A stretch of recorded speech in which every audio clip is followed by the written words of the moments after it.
Hello friends, स्वागत है आप सभी का आपके अपने यूट्यूब चैनल लर्निंग नीट पर। और यहाँ पे जैसा कि आपको पता है कि संस्कृत की प्रैक्टिस सेट आपको इस वक्त प्रोवाइड कराई जा रही है। इंग्लिश की इतनी ज़्यादा प्रैक्टिस सेट्स हो चुके हैं, टेस्ट हो चुके हैं, थ्योरी हो चुकी है, हर चीज़ आपको 100 से अधिक संख्या में मिलेगी, चाहे वो कोई भी सब्जेक्ट की प्रैक्टिस सेट्स हो। तो ऑलरेडी अवेलेबल है, लिंक डिस्क्रिप्शन बॉक्स में है, सभी प्लेलिस्ट का एक बार चेक कर लीजिएगा। आज हम संस्कृत का एक बहुत ही अच्छा प्रैक्टिस सेट देखने वाले हैं। आज के प्रश्न जो है संस्कृत की वो एक्चुअली संस्कृत में है लिखे हैं, तो मैं आपको उसे हिंदी में ही बताऊंगी क्योंकि यूपी टेट और जो आपका सुपर टेट है उसमें हिंदी से ही प्रश्न आते हैं। तो मैं आपको हिंदी में एक्सप्लेन कर दूंगी, परेशान होने की ज़रूरत नहीं है।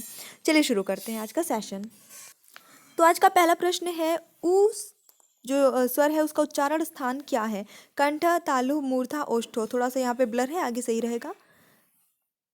ऊ का उच्चारण स्थान, तो यहाँ पे मैं बता दूं कि आपको उच्चारण स्थान संबंधी सूत्र याद करने हैं।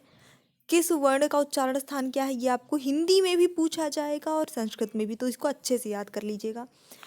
चलिए देख लेते हैं। तो यहाँ पे ऊ जो होता है, अभी आप ऊ बोलेंगे तो आपको समझ में आएगा कि ओष्ठ जो है इसका उच्चारण स्थान है। अगला प्रश्न हो जाता है, री शब्द का उच्चारण स्थान क्या होता है? दंताह, जिह्वा, मूर्धा या कंठ?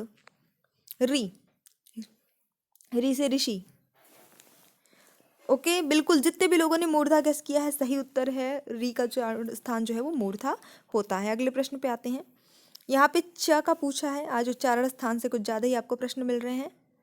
च वर्ग का, पूरा वर्ग की ही बात कही गई है यहाँ पे। तो च वर्ग का उच्चारण स्थान क्या होता है? मुख, हस्त, तालु या दंत? तो जाहिर सी बात है किसी भी के भी उच्चारण स्थान हस्त तो होता ही नहीं है, तो इसको हटा दीजिए। 3 ऑप्शन यहाँ पे हैं सामने आपके। चलिए देख लेंगे। सही उत्तर होता है तो आप जैसे च वर्ण के वर्णों को बोलिए, च वर्ग के वर्णों को अगर बोलते हैं तो समझ में आएगा आपको कि इसका उच्चारण स्थान कहाँ से हो रहा है? तालु से हो रहा है। थ व्यंजन, इसका उच्चारण स्थान क्या है? तालु, मूर्धा, कंठ, दंत।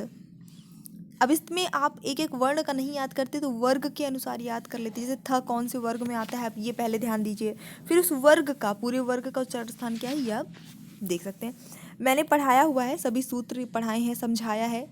संस्कृत नाम की प्लेलिस्ट में मिलेगा आपको, एक बार जो लोग बिल्कुल न्यू हैं इस चीज़ों के लिए, संस्कृत के लिए, वो देख सकते हैं। चलिए देख लेते हैं। तो आप जब बोलेंगे त, थ, द, ध, ऐसे बोल के देखिए, आपकी जीभ जो है वो दांतों को टच कर रही होगी, तो इसका उच्चारण स्थान दंत हो गया। ठीक है।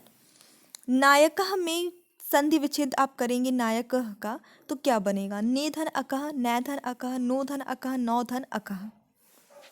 नायकः का संधि विच्छेद, तो यहाँ पे सही उत्तर हो जाता है आपका नै धन अकः। ये बिल्कुल करेक्ट आंसर है। ठीक है। संधि कौन सी है फटाफट से बताइए। स्वर संधि है। कौन सी स्वर संधि है? बहुत आए आए आओ लग रहा है तो आप बहुत इजीली गेस कर सकते हैं। बालक शब्द का तृतीय विभक्ति में एक वचन रूप क्या होगा? बालकेण, बालकेन, बालकः, बाल कभी लिखा है बालका भी होता है, लेकिन यहाँ पे मिस टाइपिंग है। ठीक है। तृतीय विभक्ति एक वचन रूप बालक का बनेगा बालकेन। ऑप्शन नंबर बी बिल्कुल सही उत्तर हो जाता है। रूप, शब्द रूप, ये सबसे प्रश्न निश्चित आता है। धातु रूप, शब्द रूप। पितुः शब्द का द्वितीय विभक्ति बहुवचन रूप क्या बनेगा? पितरम, पितुः, पितृन या पितरान? द्वितीय विभक्ति बहुवचन। एक बार फटाफट से लाइक कर दीजिए सभी लोग। यहाँ पे ऑलरेडी एक शब्द रूप ही दिया हुआ है। प्रश्न को पूछने का तरीका मतलब इस तरह से होता है। तो यहाँ पे पितृन जो है वो इसका सही आंसर हो जाता है आपका ऑप्शन नंबर सी। ठीक है, पितृन बनेगा। ये आप सिंपल ऐसे लगाएंगे एक बार। युष्मत शब्द पंचमी विभक्ति एक वचन रूप क्या बनेगा? युष्मत जो कि एक सर्वनाम है। शब्द रूप चलते हैं आपके संज्ञा और सर्वनाम के। धातु रूप चलते हैं धातु के, धातु पदों के। तो यहाँ पे सही उत्तर होता है आपका ऑप्शन नंबर सी, त्वत हो जाता है। गुरुवे, ये आपका जो शब्द लिखा है आपको बताना है इसमें विभक्ति और वचन कौन सा है। चतुर्थी एक वचन है, पंचमी एक वचन है, षष्ठी एक वचन है या तृतीया एक वचन है? थोड़ा अपोलाइज करूँगी क्योंकि क्लासेस रेगुलर कुछ दिनों से नहीं हो पा रही, आप देख ही रहे हैं। क्योंकि एक जगह मैं अभी फिलहाल क्या है स्टे नहीं कर पा रही हूँ, बार बार मुझे ट्रैवल करना पड़ रहा है इधर उधर, तो थोड़ा सा डिस्टर्ब हो रहा है। बट 3 तारीख से सेटल हो जाएंगे निश्चित रूप से, ये फाइनल हो चुका है। तो क्लासेस आपकी रेगुलर चलेंगी 3 तारीख से। ठीक है। तो अभी आप एक बार नोटिफिकेशन चेक कर लिया करिए, या फिर टेलीग्राम चैनल, वहाँ पे अगर क्लास हुई है तो वहाँ पे लिंक आपको ईजिली मिल जाएगा। चलिए देख लेंगे सही उत्तर क्या हो जाता है इस प्रश्न के लिए। तो यहाँ पे चतुर्थी एक वचन है, आपका ऑप्शन नंबर ए सही होता है। पा धातु का विधिलिंग लकार मध्यम पुरुष बहुवचन रूप क्या बनेगा? विधिलिंग लकार में, मध्यम पुरुष में, बहुवचन रूप। पिबेत, पिबेत, ध्यान दीजिएगा दोनों है लेकिन इसमें हलंत लगा है। पिबेतम या पिबेम। सही उत्तर बनेगा यहाँ पे आपका ऑप्शन नंबर बी, पिबेत, ऐसा लिखा रहेगा। अस धातु का लृट लकार में प्रथम पुरुष एक वचन रूप क्या बनेगा?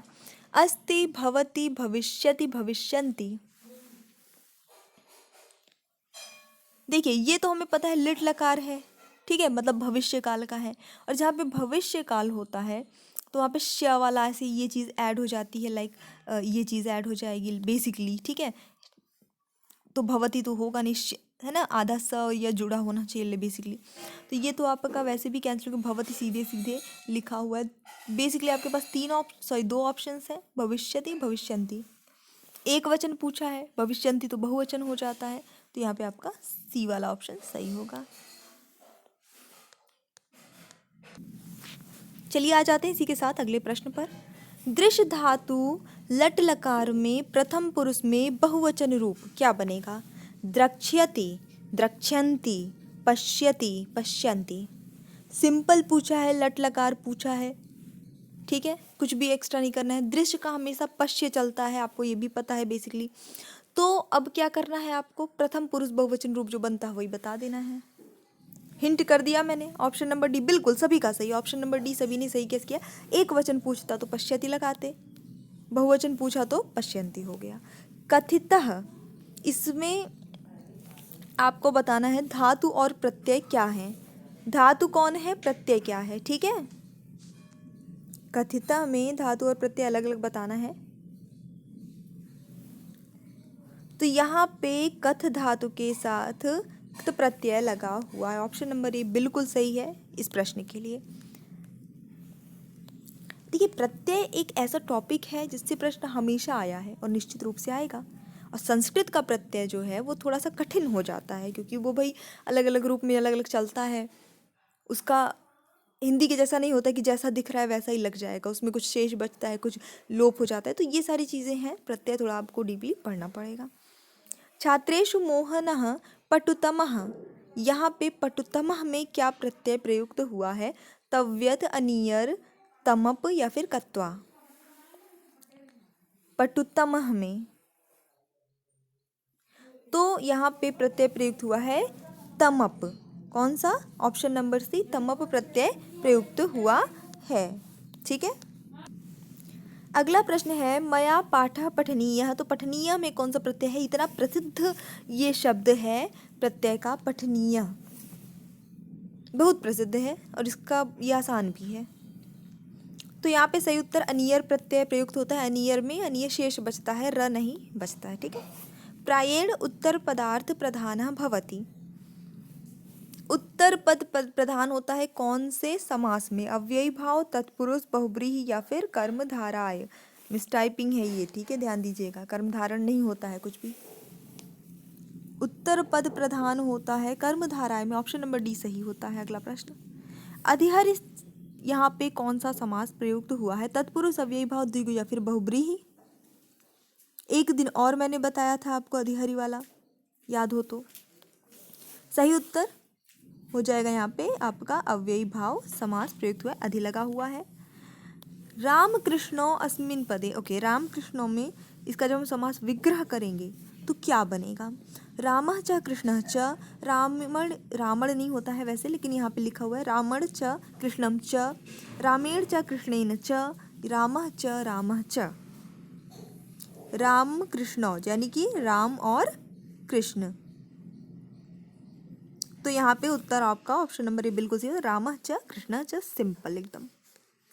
इंद्र शब्द का पर्याय शब्द इनमें से कौन सा है? सुरेशः, विनायकः, दिवापतिः, मधुपः।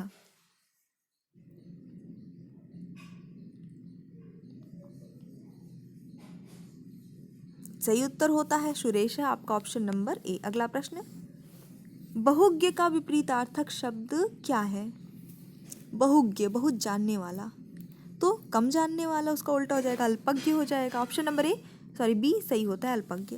अशीतिः ये कौन सी संख्या का वाचक है? 10, 40, 60 या 80?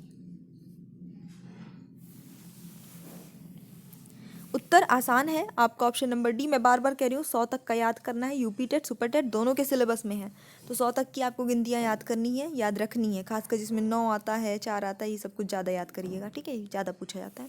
तो ये आपके 1 नंबर निश्चित रूप से आते ही आते हैं, क्लियर रहेंगे दोनों ही एग्जाम में, ठीक है।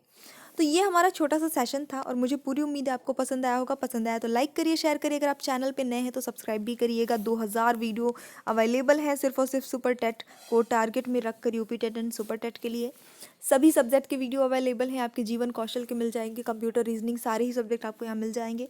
लिंक सबकी डिस्क्रिप्शन बॉक्स में है, जो भी प्लेलिस्ट बनी है अलग अलग, एक बार आप चेक ज़रूर करिएगा। So thanks for watching, keep studying and bye bye.